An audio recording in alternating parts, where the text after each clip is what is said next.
Hello बच्चों, आज के इस वीडियो में हम क्लास 10th मैथ्स एनसीईआरटी के चैप्टर 1 वास्तविक संख्याएं, इसमें हम आज देखेंगे टाइप 2। टाइप 2 ये है कि अभाज्य गुणनखंड विधि द्वारा एचसीएफ ज्ञात करना। इसके पहले वीडियो में हमने देखा था कि कोई भी संख्या अगर दी है तो उसके अभाज्य गुणनखंड कैसे करते हैं। तो अगर वो वीडियो आपने नहीं देखा है तो आप हमारे प्लेलिस्ट में जाइए और वहाँ पर आपको वीडियो मिल जाएगी और वहाँ से आप उसको देख सकते हैं। तो यहाँ पर हमको क्या करना है, अभाज्य गुणनखंड विधि से एचसीएफ ज्ञात करना है। तो वीडियो शुरू करने से पहले मैं आपको बता दूं कि अगर आप हमारे चैनल पे नए हैं तो हमारे चैनल को सब्सक्राइब कर लें और बेल आइकॉन भी दबा दें ताकि हमारे आने वाले वीडियोज़ की नोटिफिकेशन आप तक पहुंचते रहें। और अगर आप हमारे टारगेट 100 2024-25 बैच से जुड़े रहना चाहते हैं तो आपको चैनल सब्सक्राइब कर लेना चाहिए। अब हम क्या करेंगे, टाइप 2 को आज पढ़ेंगे। अभाज्य गुणनखंड विधि से एचसीएफ ज्ञात करना हम सीख जाएंगे। अभाज्य गुणनखंड विधि से एचसीएफ ज्ञात करने के लिए दो संख्याएं भी हो सकती हैं और दो से अधिक भी हो सकती हैं। तो सबसे पहले हम ये देख लेते हैं कि आखिर एचसीएफ है क्या। तो एचसीएफ की अगर हम बात करें तो एचसीएफ को कहते हैं हाईएस्ट कॉमन फैक्टर, यानी कि इसको कहते हैं महत्तम समापवर्तक, या इसको हम कहते हैं मासा। क्या कहेंगे? मासा, महत्तम समापवर्तक।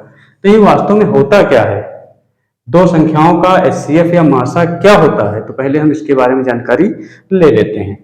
तो जैसे हमने यहाँ पर दो संख्याएं लिख दी हैं, एक 10 लिखा है और एक 15 लिखा है। ये बस ऐसे ही मासा क्या होता है बस आप फील करेंगे इसको कि मासा क्या होता है। तो सबसे पहले हम 10 और 15 का एचसीएफ जो है अपनी पुरानी दूसरी विधि से ही ज्ञात करेंगे। हम अभाज्य गुणनखंड विधि से नहीं बताएंगे, भाग विधि से पहले इसको ज्ञात करेंगे। तो जैसे 10 और 15 है तो इसमें हम देखेंगे कि भाग विधि से कैसे करते हैं। तो भाग विधि में हम छोटी संख्या से बड़ी संख्या को भाग करते हैं। तो जब हम भाग करेंगे 10 से 15 को तो यहाँ पर एक बार लगेगा और यहाँ पर शेषफल बच जाएगा 5। अब आपको क्या करना रहता है, भाग विधि में जो शेषफल बचता है उससे भाग करेंगे किसको, जिससे पहले किया था। किससे पहले किया था? 10 से किया था। 10 को हम भाग करेंगे, कितनी बार लगेगा? 5 दूनी 10 और यहाँ शेषफल 0 आ गया। अब जैसे ही शेषफल 0 आया, जहां पर आप देखिए कि शेषफल 0 आया, फिर वहां पर देखिए किस संख्या से भाग किया था। जिस संख्या से आपने भाग किया है वही एचसीएफ हो जाएगा। तो यहाँ पर जो एचसीएफ है वो आपका कितना आया? 5। तो हम यहाँ पर देखते क्या है, हमें देखते हैं कि 10 और 15 का एचसीएफ जो है वो कितना आया है? 5। तो 5 क्या है, क्या करे इसका, क्या है ये, क्या करेगा ये 5? तो ये जो 5 है इसकी एक खास चीज हमको दिख रही है, यहाँ पर एक कॉमन चीज दिख रही है कि 5 इन दोनों को क्या करेगा? विभाजित कर देगा, काट देगा। तो क्या एचसीएफ वो संख्या होती है जो दी गई संख्याओं को विभाजित कर दे? तो ऐसा नहीं है। क्यों नहीं है? क्योंकि अगला सवाल हम देखेंगे। दूसरा उदाहरण लेते हैं, जैसे 30 और 20 और 30 इन दोनों पे एचसीएफ को ले। अब हम केवल काटने की अगर बात करें तो ये कटने की अगर बात करें तो दोनों 2 से कट जाएंगे, तो क्या 2 एचसीएफ होगा? जी नहीं, नहीं होगा। अब दोनों की कटने की बात करें, 5 से भी कट जाएंगे, तो क्या एचसीएफ इन दोनों का एचसीएफ 5 होगा? जी नहीं। तो आखिर एचसीएफ होगा क्या? तो एचसीएफ अगर सिर्फ काटने वाली संख्या होती तो इनका एचसीएफ 2 भी हो सकता था, 5 भी हो सकता था, लेकिन होगा एचसीएफ का। तो अब हमें देखेंगे 10 और 20 का एचसीएफ अगर हम देखें तो इसको निकालेंगे, तो भाग करेंगे, इसको हम भाग करेंगे, एक बार जाएगा और कितना बचेगा आपका? 10। अब शेषफल 10 बचा है, शेषफल से इसको भाग करेंगे तो कितना आ जाएगा? 2 बार जाएगा और ये शेषफल 0 आ जाएगा। तो यहाँ पर एचसीएफ हमने क्या देखा? एचसीएफ हमने देखा कि 10 आया है। हमने देखा कि 20 और 30 का जो एचसीएफ आया बच्चे वो कितना आया? 10 आया। तो अब हम क्या देखते हैं?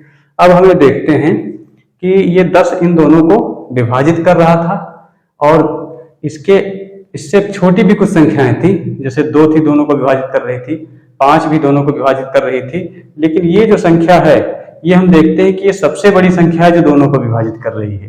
तो एचसीएफ क्या होता है? वह बड़ी से बड़ी संख्या, वह बड़ी से बड़ी संख्या जो दी गई संख्याओं को पूरा पूरा विभाजित कर दे, दी गई संख्याओं का क्या कहलाती है, एचसीएफ कहलाती है। तो हमको यहाँ पर क्लियर हो गया है कि एचसीएफ क्या होता है। अब अगर आपसे हम पूछें कि कुछ संख्याएं आपको दें और आपसे पूछें कि 10 और 20 का एचसीएफ क्या होगा, तो आपका जवाब होगा 10 होगा। क्यों 10 होगा? क्योंकि 10 इसको भी काट रहा है और इसको भी काट रहा है और सबसे बड़ा है मतलब इससे छोटी संख्याओं की अगर बात करें तो 2 भी दोनों को काट रहा है, 2 भी दोनों को काट रहा है, क्या एचसीएफ है? नहीं है। 5 भी दोनों को काट रहा है, क्या एचसीएफ है? नहीं है।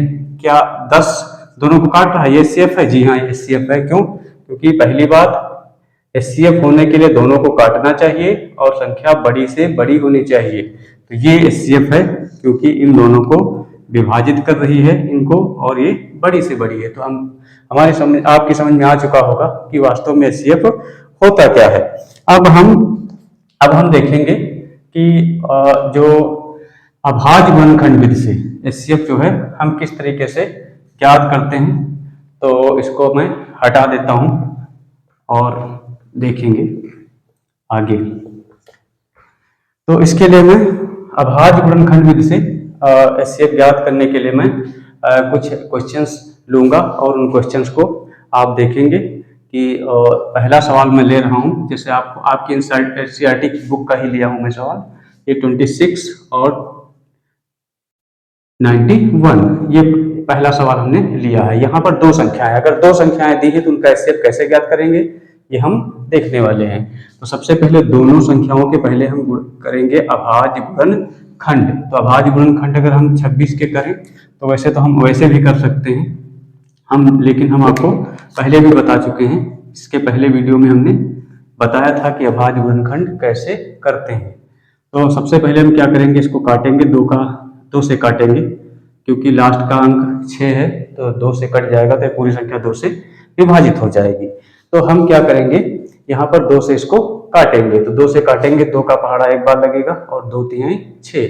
अब इसके बाद हम देखें अगर तो क्या होगा, 13 से ये कटेगा तो 13 एकम 13। तो यहाँ पर गुणनखंड हमने कर लिए हैं 2 गुणे 13।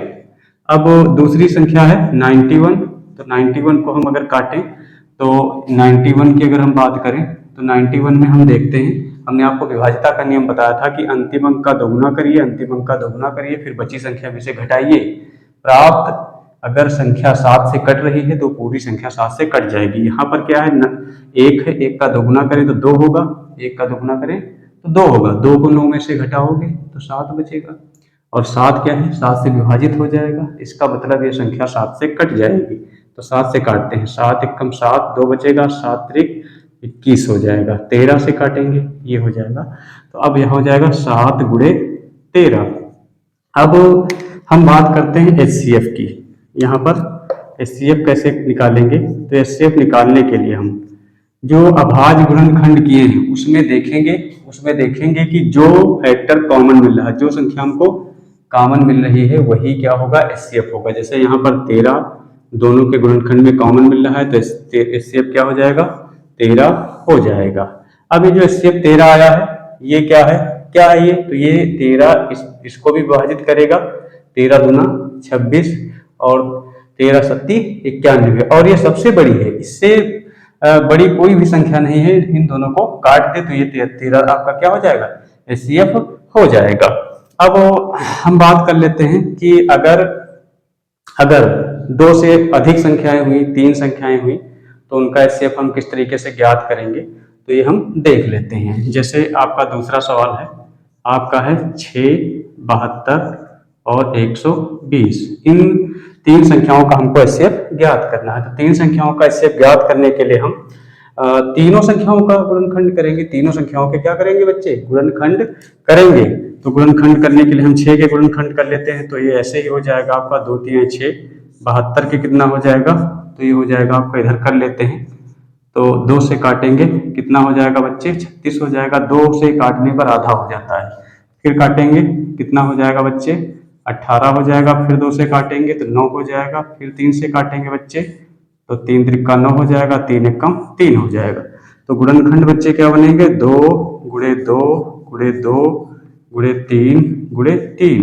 अब 120 की अगर बात करें, 120 120 की अगर बात करें, 120 की अगर बात करें तो इसके भी हम गुणनखंड करेंगे।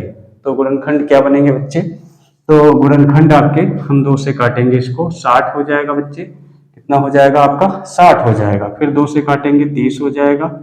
फिर 2 से काटेंगे क्या 15 हो जाएगा। फिर 3 से काटेंगे, 3 बचे 15, फिर 5 से काटेंगे तो यहाँ पर आ जाएगा 2 गुणे 2 गुणे 2 गुणे 3 गुणे 5। अब हम क्या देखेंगे कि अगर 3 संख्याएं हैं तो तीनों संख्याओं के पहले क्या करना है? अभाज्य गुणनखंड कर लेना। और अभाज्य गुणनखंड करना हमको बहुत अच्छे से आता है। अब हम लिखेंगे HCF। जो आपका HCF होगा, हाईएस्ट कॉमन फैक्टर जो होगा, देखेंगे कि तीनों के अभाज्य गुणनखंड में जो संख्या कॉमन मिल रही है, यहाँ पर क्या है? 2 मिल रहा है, इसमें भी 2 मिल रहा है, इसमें भी 2 मिल रहा है, तो उसको लिख लेंगे, उसको भी हम लिख लेंगे। और फिर क्या करेंगे? फिर देखेंगे क्या और कुछ मिल रहा है, तो 2 2 इसमें मिल रहा है, इसमें नहीं मिल रहा, तीनों सब में मिलना चाहिए। तो सब में क्या मिल रहा है? इसमें भी 3 है बच्चे, इसमें भी 3 है, क्या इसमें भी 3 है? जी हाँ, इसमें भी 3 है। तो यहाँ पर हम देखते हैं, अगर एक ही संख्या मिल रही है तो वही HCF हो जाएगा, लेकिन अगर एक से ज्यादा कॉमन मिल रही है तो उनका हम क्या करेंगे? गुणे में लिखेंगे। तो यहाँ पर गुणे करके कितना कर देंगे? 3। तो यहाँ पर आपका HCF कितना आ जाएगा? 6। अब ये जो 6 है इन तीनों को काटेगा, 6 1 कम 6, और इसको अगर आप काटेंगे तो 6 1 कम 6, 6 दूनी 12, और यहाँ पर 6 दूनी 12, तीनों को काट रहा है। और ये 6 सबसे बड़ा है, इससे बड़ा कोई भी नहीं है जो इन तीनों को काट सके। छोटे तो बहुत सारे हैं, छोटी संख्या तो बहुत सारी है जो तीनों को काट दें। 2 काट देगा तीनों को, और यहाँ पर 3 भी तीनों को काट देगा। लेकिन HCF को कौन सी संख्या होगी? जो सबसे बड़ी हो और 3 सबको काट दे। तो इस प्रकार से हमने 3 संख्याओं का HCF ज्ञात करना भी सीख लिया है। अब हम कुछ और टाइप के प्रश्नों को देख लेते हैं। कुछ और टाइप के प्रश्न कौन से हैं? जैसे आपका लिखा हुआ है 20, यहाँ पर लिखा हुआ है 2 की घात 105 और गुणे 3 की घात 55। ये एक संख्या लिखी हुई है, और कॉमा आपका लिखा है 2 की घात 18 लिखा हुआ है, और गुणे 3 की घात 21 लिखा हुआ है, और गुणे यहाँ पर 5 लिखा हुआ है, इस तरीके से। तो इन दोनों का HCF, इन दोनों संख्याओं का HCF हमको क्या करना है? ज्ञात करना है। तो इसके लिए हम क्या करेंगे? इसके लिए हम घात वाला नियम अपनाएंगे। घात वाला नियम, इसको भी घात वाला नियम से लगा सकते हैं, भी लगाएं, हम बताएंगे आपको इसको किस तरीके से घात के रूप में लिख करके हम करेंगे। तो सबसे पहले HCF देखने के लिए हम देखेंगे कि दोनों के, यहाँ पर गुणनखंड के रूप में लिखा हुआ है, गुणनफलों की घातों के रूप में लिखा हुआ है। तो सबसे पहले देखेंगे कि कॉमन क्या है, वो देखेंगे। तो कॉमन आपका क्या है? दोनों में 2 है, और 2 की पावर आप देखेंगे कि 105 भी है, 18 भी है। तो अब आप क्या करेंगे? तो HCF में क्या किया जाता है कि कम घात वाला लिखा जाएगा, न्यूनतम घात वाला लिखा जाएगा। तो 2 की घात 18 भी है, 105 भी है, तो कौन न्यूनतम है? आपका कितना हो जाएगा? 2 की पावर 18। तो कम घात वाला हमने लिख लिया। फिर कौन सा कॉमन, उसको देखेंगे। फिर आपका कॉमन दिख रहा है 3, और 3 की घात यहाँ पर 55 भी है, 21 भी है। तो लिखोगे कौन सा बच्चे? आप कम घात वाला लिखोगे। तो 3 की घात कितना हो जाएगा? 21। तो ये आपका हो जाएगा HCF। अब ऐसा नहीं कि आप इसको जो है फैक्टर बनाने के लिए 2 को 105 बार गुणे में लिख रहे हो, 3 को 55 बार गुणे में लिख रहे हो, तो ज्यादा इस तरीके से अगर आप सोचो कि हम कर लें तो वो नहीं हो पाएगा बच्चे। तो अब फिर हम इसको कैसे करेंगे? जैसे हम अगर इसको करना चाहें, अगर हम इसको करना चाहते हैं तो हम क्या करेंगे? इसको हटा देते हैं और फिर आपको बताते हैं कि अगर इसको घात के रूप में लिखना चाहते हैं तो हम कैसे करते हैं। जैसे यहाँ पर 2 की घात 1 है, 3 की घात 1 है, इसको कैसे करते बच्चे? 2 की घात 1 2 3, 2 की घात 3 करते, गुणे 3 की घात बच्चे कितनी हो जाती? 3 की घात 2 होती। फिर क्या होता? यहाँ पर 2 की घात बच्चे कितनी होती? 3 1 2 3, और गुणे 3 की घात 1 और गुणे 5 की घात 1। हम क्या करते हैं? देखते हैं कि जो संख्याएं लिखी हुई हैं इस तरीके से घात के रूप में, तो उसमें देखेंगे कि कॉमन क्या है। सिर्फ कॉमन वाला देखना। जैसे इसमें था 2 कॉमन था तो 2 की घात में न्यूनतम वाला लिख दिया, 3 कॉमन था तो 3 की घात वाला न्यूनतम वाला लिख दिया। जो 5 है, 5 कॉमन नहीं तो इसको छोड़ देंगे, इससे हम मतलब नहीं रखेंगे। तो इसमें भी देखिए आप कि इसमें अगर आप देखें तो इसमें क्या करोगे? इसमें देखिए 2 2 2, तीनों में कॉमन है, तीनों में कॉमन है। तो सबसे कम घात कौन सी है? 2 की घात 3 भी मिल रही, 2 की घात 3 भी मिल रही, 2 की घात 1 भी मिल रही, तो कौन सा लिखोगे बच्चे? कौन सा लिखोगे? 2 की घात 1 वाला। तो यहाँ पर जो HCF हम निकालेंगे, क्या लिखेंगे बच्चे? 2 की घात 1। 2 की घात 1 का मतलब 2। और फिर और क्या कॉमन मिल रहा है यहाँ पे? 3 की घात 1 है, 3 की घात 2 है, 3 की घात 1। तीनों में 3 कॉमन मिल रहा है, जिसमें न्यूनतम घात कितनी है? न्यूनतम घात है आपकी 3 की घात 1 मतलब 3। तो यहाँ पर HCF बच्चा कितना हो जाएगा? 3। अब कुछ और टाइप से देख लेते हैं, और क्या हो सकता है? जैसे आपका लिखा है x की पावर 3 और y की पावर 4।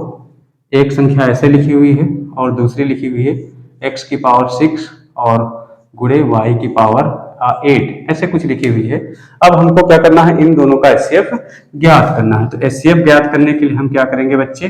HCF ज्ञात करने के लिए हम घात वाला नियम ही अपनाएंगे। क्या होता है घात में? हम देखेंगे कॉमन क्या है बच्चे? कॉमन क्या है? कॉमन क्या है? x है।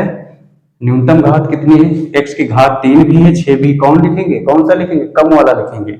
x की घात 3 लिखेंगे और फिर y कॉमन है दोनों में। घात कितनी है? 4 भी है, 8 भी है। कौन सा लिखोगे? कम वाला, y की घात 4। तो इस तरीके से ये सेव हो जाएगा।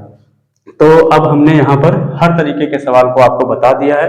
अब आप अपनी बुक के जितने भी सवाल हैं अभाज्य गुणनखंड विधि से HCF ज्ञात करने वाले, वो आप हल करेंगे। कोई सा भी अगर कोई सी भी प्रकार की दिक्कत होती है तो आप कमेंट करेंगे, आपको सॉल्यूशन हम बता देंगे।